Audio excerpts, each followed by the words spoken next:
Hello, welcome to another video. I have a stack of 20 books next to me right now.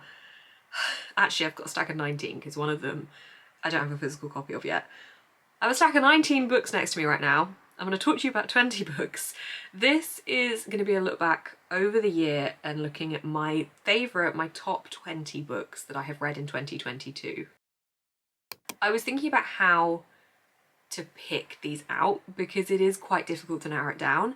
And what I've done is looked at it in two different ways. So I log what I read on Corpile, which is created by G from Book Roast. It basically helps you put all the books that you've read into one spreadsheet and work out what they would be rated out of 5 stars using a couple of points to review the books off of. So you have character, atmosphere, writing, plot, logic, intrigue, and enjoyment. I did that in the wrong order, but that is basically what you're looking at. So using that, I have got all the books off my shelf that I rated 5 stars this year, which actually wasn't as many as I thought it would be. And then I've looked through the ones that I gave 4 to 4.5 stars and pulled off some of the ones that have really stuck with me that I think would make it into my top 20 of the year looking back. You can really look into each individual rating on Corpile and see which books got like the 0.1 more in your points that you gave them out of 10 to see which one I really did rate the highest out of each individual 4.5 star rated book. But I just thought I would do this in a way of thinking about the books that stuck with me for the longest. So that's what we're gonna do. 20 books next to me. I'm gonna try not to make this video really long. So I'm gonna try and go through each book as briefly as I can. But at the same time, I'm currently going to be telling you about the books that I have loved the most, so obviously I want to talk about them more. So, without further ado, let's see the 20 books that are in my top 20 of 2022. There's a lot of 20s in there. Also, quickly going to add, I'm filming this on the 18th of December. I know there's enough time for something else to sneak its way in here, and that could well happen. However, I have to film it today. I've got to be filming this in advance because I'm giving myself a week off in between Christmas and New Year's, and I need to be able to have prepped that content because I'm not going to be here in my flat. I'm going to go back to see my family for Christmas. So I had to film this in advance. I will be doing a video in the new year that will be a look back and like a wrap up for 2022 and look back at all my reading stats, so that if I have any extra books to add into this, I will pop them into that video. So this will kind of work hand in hand with that video because I just couldn't do it in any other way. So if I do get an extra favour, I'll add that into my looking back at 2022 and stats and things like that. So I will mention any extra books that do slip in at the last minute, but let's have a look at the 20 that made it so far. So I've done this in order of the time that I read these books. So I'm starting the earliest point of reading these books. So the first book that I read of the year was actually a 5-star read for me. So that is Little by Edward Carey. This is fantastic. It is a historical fiction following the woman who ended up creating Madame Tussauds, which is a waxwork museum and gallery. She had such a fascinating life, and this book covers that life. It's set in the mid to late 1700s, mostly in France. So we're seeing a lot of historical moments here initially in a pre-revolutionary France, and seeing our main character grow into a woman in this type of world is a really interesting reading process. I learned a lot about a period of time that I knew a little about and a person I knew nothing about, and this was just absolutely so addictive, so fascinating, and not too daunting. The more historical fiction I read, the more I realise it doesn't have to be daunting to me. I think I've always had this preconception that the writing style was going to be slower and that the plot wasn't really going to be as action-packed as I wanted it to, but actually with the way that these stories do weave themselves, you get so many different types of things in historical fiction that make it addictive and make it gripping. And it's not daunting, so I have really enjoyed reading more historical fiction this year, and this one certainly kicked off that experience for me. It was very unique. My mum picked this one up for me for Christmas in 2021, and I just thought it was brilliant. So this was my first 5-star read of the year, and is one that I've definitely consistently thought about throughout the year as well, because it was just so good. Next up is another book that I read right at the start of the year, and that is Cloud Cuckoo Land by Anthony Doerr. This book was really emotional. This follows multiple different characters' storylines that's all centric around this old piece of text, and you don't really know how they all weave together, but you get people in very different situations. It kind of gave me Cloud Atlas vibes in terms of not having any clue how this all links, but knowing that something in there is going to tie it all together, and it just emotionally ripped me apart. It was beautiful, it was fantastic. It's the first book of Anthony Doerr's I have read, and now I would like to read more.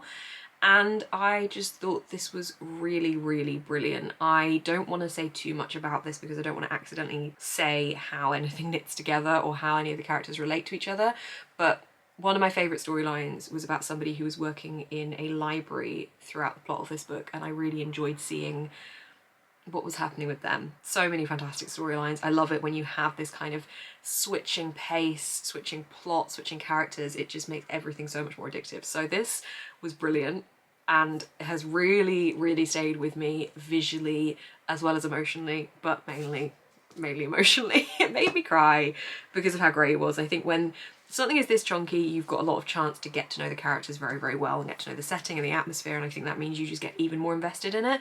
So this one was absolutely brilliant. Next up is a poetry collection that I gave 5 stars to. This is The Things I Learnt and the Things I Still Don't Know About. This is by Talitha Wing. This is a very raw and beautiful poetry collection about going from that period of being a young adult into adulthood and how that kind of transition happens and how hard that can be. You can really see the personal side of these poems, but also having gone through that time in my life recently, what feels recently still to me, I think these really resonated with me and I just thought they were very beautiful. I think if you're going through that period in your life, then this is a poetry collection that will just make you feel a lot less alone and really make you feel seen, and it was just really beautifully done. Next up is a reread. I was considering switching this out for something that was a first time read for me, but it did still come out as a 5 stars, so I wanted to include it in the video, and that is Sarah J Maas's House of Earth and Blood. This is the first in the Crescent City series, and this one for me is the best in the series so far. There's only 2 books out, but I wanted to reread this one before the second one came out earlier this year, and it still came out as a 5 stars for me. It has a lot of big epic moments, which I adore. It has some fantastic characters. It has some really emotional points to it as well, and I just think that this offers quite a lot of different types of things that I enjoy reading about. This is definitely one that I think my tastes have changed and gone in slightly different directions. However, this series does still hook me in because of the different types of things it has going on, and the fact that I still enjoyed this just as much reading it the second time, even knowing what was going to happen and what was going to like break me as well, I think shows that it has stood the test of time, even though it's only obviously been out for a few years anyway. But this one still remains a really fun, adventure-packed read that I think sometimes I just need those kind of books. So yeah, this one was a bit of an easy 5 stars because obviously I had already read it, but I still enjoyed it the second time round. Number 5 on the list, we have got Portrait of a Thief by Grady Hendricks. This was a fantastic, fantastic read. This is an art heist book. We follow a group of students who are tasked to steal back 5 sculptures? Yes, 5 priceless Chinese sculptures that were looted from Beijing centuries ago, and this group of students has been tasked with bringing them back to China where they rightfully belong. So not only is this the story of an art heist, but this is also the story of colonialism and of art history, and we see these things all merged together, and it just makes for a very compelling and very beautifully written story about bringing this art back to its rightful home. Next up is Only a Monster by Vanessa Len. This is a YA fantasy about time travel, and I really enjoyed this one. Despite reading a lot less YA this year, I have read far more adult than I have any other age group of books this year, and I'm definitely noticing that I am starting to read a lot less YA. This one was just fantastic though. I really enjoyed the element of time travel and the way it was introduced. It felt fresh and original for something that has been done in so many different formats before, whereas this felt like it was taking a completely new angle with it, and the characters that were used for that were really fun to follow as well. I like it when we have a bit of angst between characters as well, which we definitely have here. This one was just a good bit of fun, and I think for a concept that's been done quite a few times, this one still felt quite unique, which I enjoyed. I swear my camera batteries last about 5 seconds, so sorry if the camera angle has changed. I had to change my battery. Next up, we have Tomorrow and Tomorrow and Tomorrow by Gabrielle Zevin. This is very shiny. I adored this. This follows 2 characters who meet in the late 80s. One of them is in hospital visiting their sister, and one of them has been in a car crash. So they meet in hospital in the 80s, in 1987, and they strike up a friendship, and this is following their friendship and the love of that friendship across many, many years. And in that time, they become game designers and create a game together in a company. And this is about that journey as well. So if you are a fan of 90s onwards games and the development of that kind of technology and that journey, as well as the journey of their friendship, this is definitely right up your street. I love this one. It felt very different to anything I had read before. I really loved that we got the focus of a friendship love here as well, rather than a romantic love. There definitely was romance in this book, but it wasn't a centric point to it, I don't think. And I really love the dynamic that we had between these characters and between any other characters that were kind of brought into their group. It was also really interesting seeing things from the background of the game designing type of thing and how that was all working, and that kind of an industry. That was really fun to get an insight into, because not something I had read anything about before, really. I think in terms of books about games, I think Ready Player One and The God Game are the only two that come to mind, and The God Game is not really a game in the kind of sense that Ready Player One or Tomorrow and Tomorrow and Tomorrow is. So yeah, it definitely felt like a really interesting read, as well as a very emotional read and a very addictive read. I love it when we get to follow characters across their lives and see them go from children to adults and the changes that they make along those ways. I just think it's so fantastic to read about and really makes you feel like you know them even more. So this was fantastic. I really loved it. I got to go to an event where Gabrielle Zevin was talking about the writing process for this book, and I really loved seeing that. There's disability rep in this book, and there was a couple of lines that was mentioned that hit me in a way that resonated with the back pain I experience, and the fact that that is an invisible thing. My scoliosis is not something that people often notice and often can get discounted for that reason, and there was a couple of things that touched on that type of thing, which was really interesting to read about as well. So yeah, fantastic, fantastic book. When I was on holiday in Corfu this year, I read The Appeal by Janice Hallett, and I love the fact that, I don't know if you can tell on camera, but this has got a bit swimming pool stained and I love that. It's kind of bent upwards in a way that when a book gets a bit wet it does, and I love the fact that I've got that memory attached to this book. This is a really interesting format. It's told through emails, which I really enjoy because I think it moves the pacing along quite a lot. Now, I've seen a lot of people say that they found this one slow and boring, and I can definitely see why people would say that, because it takes a long time for the murder that is the hook of this. I mean, literally the line on the front says 1 murder, 15 suspects, can you uncover the truth? It takes a while for that part of it to get going. However, I quite enjoyed establishing who everybody was, because we're primarily following an amateur drama group and who is involved in that and the different types of characters that we have. And I think this was a really fun novel for people observations and looking at the different types of people involved in this group. And it was definitely, it felt like if you like people watching, I think you would enjoy this book, because this felt like a representation of people watching written down in words, and I just really enjoyed that aspect of it, as well as the fact that we had this mystery and we had the look back through the emails and looking at it in retrospect as well, because we got some police interviews in here as well, which made it quite interesting because you didn't really know where the story was going and you were being fed it at the pace that the detectives are being fed it as well, so you can have the opportunity to try and figure it out. Of course, Babel by R.F. Kuang is going to be on this list. This book was absolutely fantastic. This was an incredibly powerful read, an incredibly important read, a very epic read, and a lot of people have obviously been singing this book's praises, so I'd imagine by now you have probably seen it in one video or another, or on Bookstagram at least. It's just stunning and also very reflective. I realise that I keep shining light into the camera, so I apologise for that. But this is Babel by R.F. Kuang, and this is a dark academia historical fiction with elements of fantasy running through it as well. So this follows Robin, who has been taken from China and brought over to England at a very young age and educated to a point that when he is slightly older he can get into Babel, which is the Institute of Technology at Oxford University. This is set in roughly the 1830s, but obviously we do see Robin as a child and then we see him go through his university years, so it kind of goes across a couple of years. But this follows Robin's time at Babel over 3 years, I want to say. Basically, Babel is where the magic system comes into things in this university. So the magic system is silver working, so you can write words into silver and it has various different effects, and that is such a unique magic system, but also the way that it uses the words to have the power and the translation that has the power is a really interesting dynamic to read about. The uniqueness of this book using words as its power and its magic system, I think, is just so interesting to read about. We also have a lot of themes running through this in discussions of colonialism and imperialism, and how Robin is getting involved in this and kind of is split in this big moral dilemma that he's having during his time studying at Babel, and what that experience is for him. I'm really trying to lightly touch on this because I don't want to inadvertently spoil it. Not only does this book deal with some really important discussions and really make you think as a reader, but it's also incredibly beautiful and atmospheric and just So, so good. I feel like for years now I've been saying that I want to read Queenie by Candice Carty-Williams, and I have finally read it.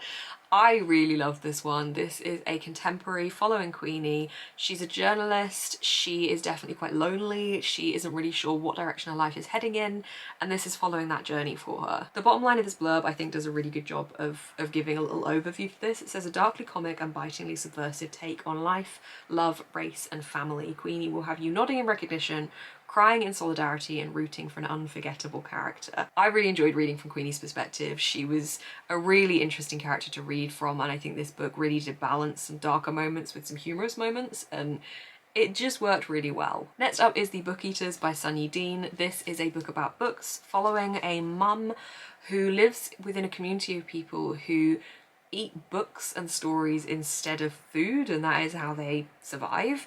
And her son has been born differently and he needs to eat people's brains, and she is trying to protect him and keep him alive. So it's a very interesting concept.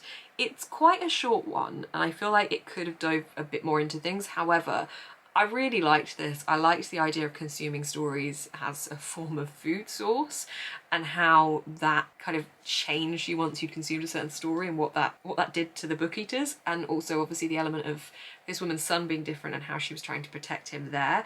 I thought this was great. I thought it was really interesting, a bit different, and the concept itself, obviously the kind of the term of being a book eater, like, you know, consuming books and stuff taken quite literally, was definitely a really interesting one to follow. I couldn't not put this on this list. David Attenborough's A Life on Our Planet is an absolutely crucial, vital read. Our planet, we are not treating it right. We are killing our planet, and this book looks at David Attenborough's experiences over his career. This is written down as his witness statement as to what he has seen and how he has seen change and how we can help change, and there is something we can still do. This is incredibly important. It's incredibly powerful. There is an audiobook with David Attenborough narrating it. I feel like this should be compulsory reading because we are literally going to kill our planet if we don't do something about it, and this book is telling us that, and also showing us that there have been examples of communities doing things about it and the changes that they've managed to put in place. As I said, everyone needs to read this. It's not a happy read, it's certainly giving the hard truths, but I think it's something that people need to hear. Another book I've been saying for ages that I want to read, and I've finally read this year, is Cersei by Madeline Miller.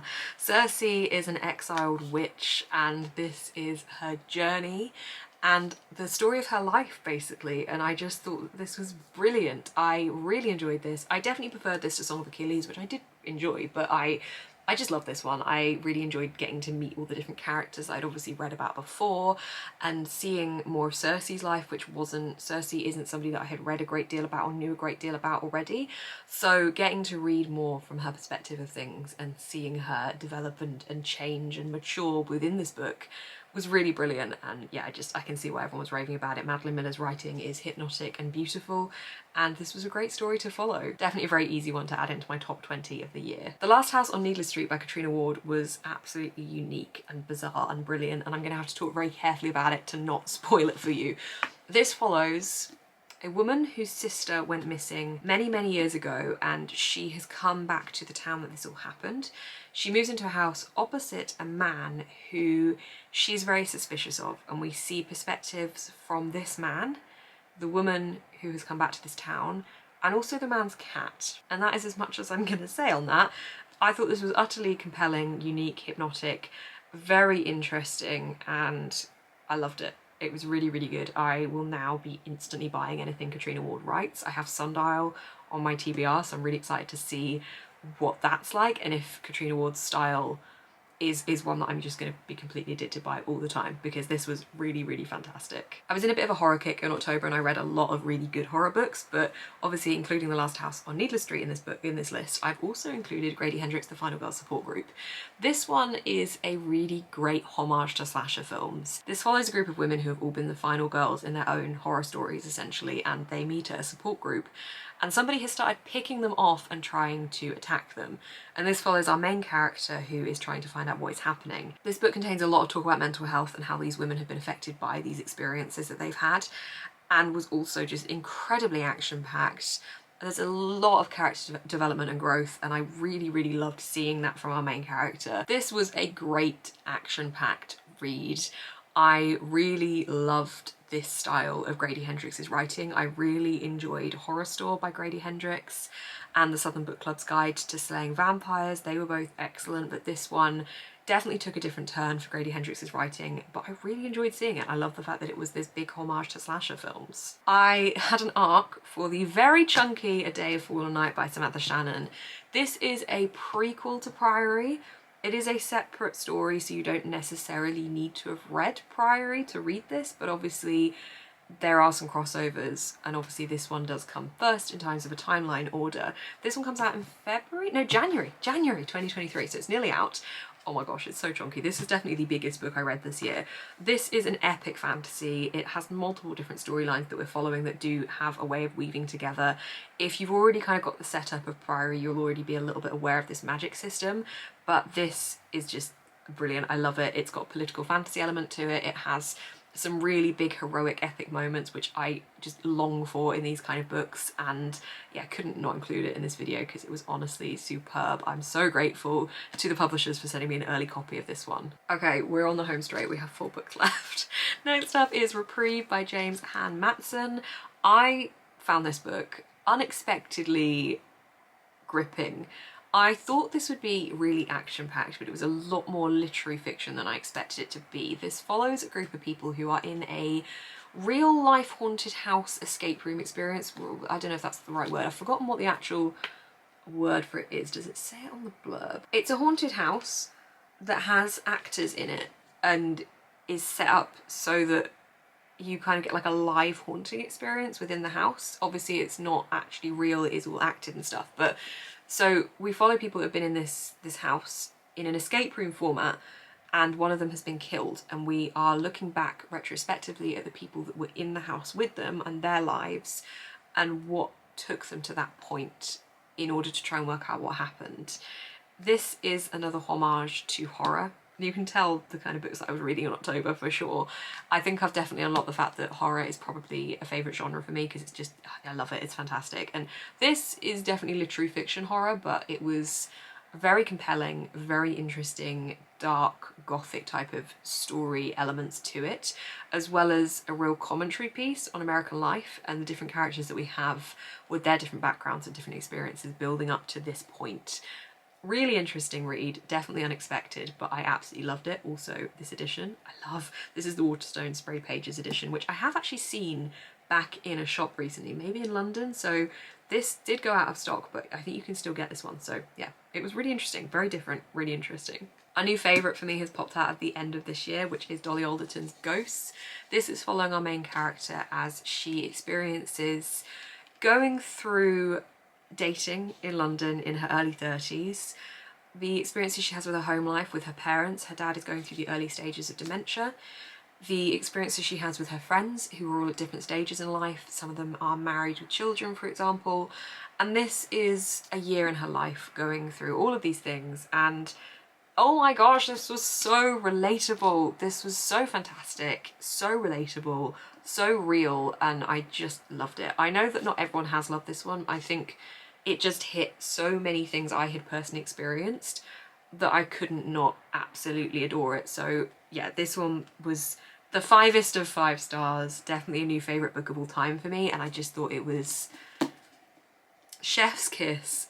Brilliant. Second to last is an audiobook. It is Innocent Traitor by Alison Weir. This is a historical fiction that is the story of Lady Jane Grey throughout her whole life, and oh my gosh, if you know the role that Lady Jane Grey played in history and what happened to her, oh, it's a heartbreaking story. If you are someone that's interested in Tudor history, I would highly recommend this book. Knowing what was going to happen to her whilst reading it really did add a different dimension to this reading experience.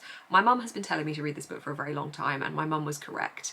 It wasn't daunting. As I said with historical fiction, I think I've had this kind of premise in my head that it would be more daunting, and actually it isn't. It was just fantastic and very emotional, and a really terrifying thing to read about what this young girl was going through and how it was just kind of deemed as acceptable. And oh yeah, she went through hell, and this book was fantastic.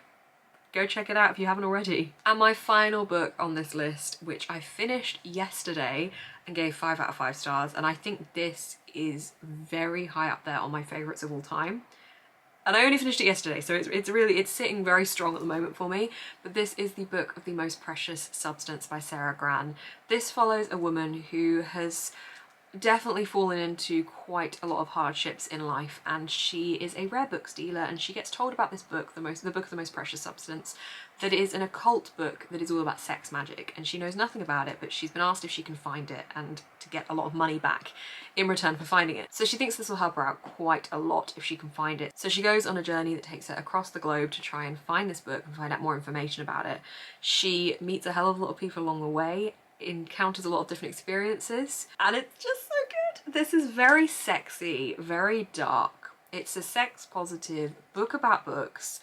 It really gave me Shadow of the Wind, but more modern and more sexy, meets maybe a slightly similar style to Taylor Jenkins Reid in terms of certain aspects of the writing, I personally found, with this really passionate, mature approach to looking at the sex side of this book. And I just loved it. It was so good.